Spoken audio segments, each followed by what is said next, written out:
झाडे लावा, झाडे जगवा, वृक्ष लावा, पर्यावरण वाचवा या संदेशाला केंद्रस्थानी ठेवून हवेली तालुक्यातील केसनंद येथे 25,000 वृक्षांचे भव्य वृक्षारोपण अभियान यशस्वीरित्या पूर्ण करण्यात आले।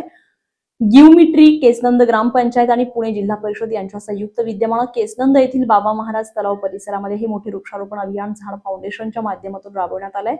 या उपक्रमामध्ये मानव निर्मित जंगल उभारण्याचा संकल्पनेला प्रत्यक्ष आकार देण्याचा प्रयत्न करण्यात आला। या प्रसंगी पुणे जिल्हा परिषदेचे अध्यक्ष वीरधवल जगदाळे, जिल्हा परिषद सदस्या सुरेखा हरगुडे, सरपंच विशाल हरगुडे, माजी सरपंच मिलिंद हरगुडे, कुबेर पतसंस्थेचे संस्थापक रमेश हरगुडे, माजी सरपंच दत्तात्रय हरगुडे, बाबासाहेब हरगुडे, तंटामुक्तीचे माजी अध्यक्ष राजेंद्र सावंत, उमेश मोरे, चेअरमन दिनेश हरगुडे, वाडे बोलाईचे माजी सरपंच दीपक गावडे, जनसेवक तुकाराम डफळ, बकोरी देवराई, वनराईचे निर्माते चंद्रकांत वारखडे तसेच गिव्ह मी ट्रीचे व्यवस्थापक अवनीत तावरे आणि त्यांच्या 500हून अधिक सहकार्याने उत्स्फूर्तपणे सहभाग घेतला।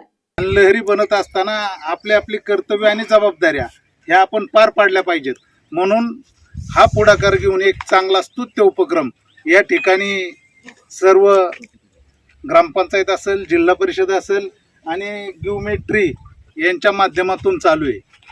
या ठिकाणी यापूर्वी वृक्षारोपण या ठिकाणी अनेक केलेले आहे, झाडं जगवण्याचं कामही चांगल्या पद्धतीमध्ये केलेले आहे, पण निसर्ग लहरी बनत चालल्यामुळं पाण्याची भीषण परिस्थिती आहे आणि भीषण परिस्थितीमध्ये आपल्याला सर्वांना पाणी असेल, लाईट रस्ते असतील साहेब, आणि कचऱ्याचा प्रकल्प केसनंद ग्रामपंचायत कशी चाललेली आहे आणि पाणी पुरवठा असेल, घन कचऱ्याचा विषय असेल, मी तर असं म्हणेल की ताई आपण ह्या सगळ्याचं एक चित्रीकरण करा आणि त्याचं व्यवस्थित एक पॉवर पॉईंट प्रेझेंटेशन करा, आपण हे जिल्हा परिषदेमध्ये दाखवू शकू आणि केसनंद गावाने कसा आदर्श निर्माण केला आहे हे आपल्याला सर्वांना दाखवता येईल।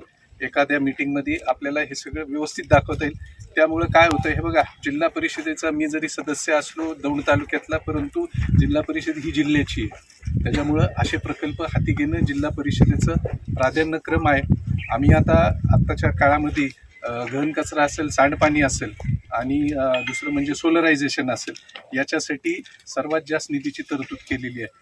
तर या पुढच्या कार्यक्रमांना आम्हाला असे जर उपक्रम आपल्या गावात जर राबवले असतील तर त्याची चांगली मदतच होणार आहे आणि आपल्या गावाचा आदर्श इतर जिल्ह्यातले आपल्या जिल्ह्यातले गावं घेतील। आणि आज जो आपण हा जो झाडे लावण्याचा जो कार्यक्रम, स्तुत्य कार्यक्रम जो आयोजित केला आहे, तो असाच कालांतराने पुढे कंटिन्यू चालू राहावा अशी मी अपेक्षा व्यक्त करतो।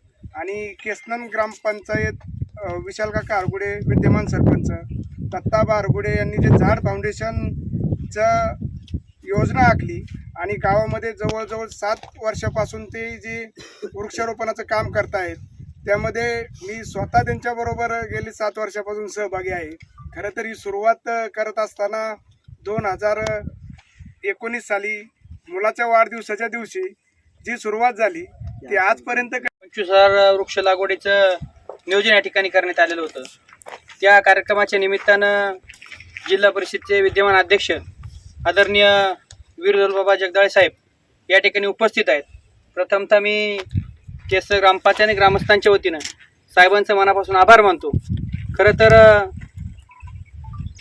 7 वर्षापासून झाड फाउंडेशनच्या माध्यमातून या ठिकाणी खऱ्या अर्थानं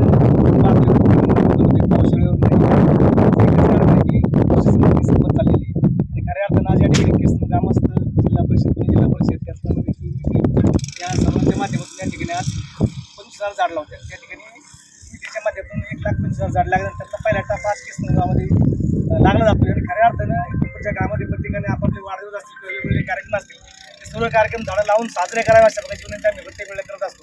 आणि आज खऱ्या अर्थाने 25,000 झाडं या ठिकाणी, या झाडांच्यामुळं खूप मोठ्या प्रमाणामध्ये या ठिकाणी या नागरिकांना ऑक्सिजन मिळणार आहे, त्यामुळे पाण्याची पातळी वाढणार आहे। आपण सर्वांनी या ठिकाणी हा जो उपक्रम राबवला त्याला मी या ठिकाणी शुभेच्छा देतो। धन्यवाद। Dnyaneshwar Patekar, star Maharashtra news, Pune. नवनवीन घडामोडी पाहण्यासाठी स्टार महाराष्ट्र न्यूजला सबस्क्राईब करा आणि ताज्या बातम्यांचे अपडेट मिळवण्यासाठी बेल आयकॉनला प्रेस करा आणि परिपूर्ण बातमीबरोबर रहा, इतरांपेक्षा एक पाऊल पुढे।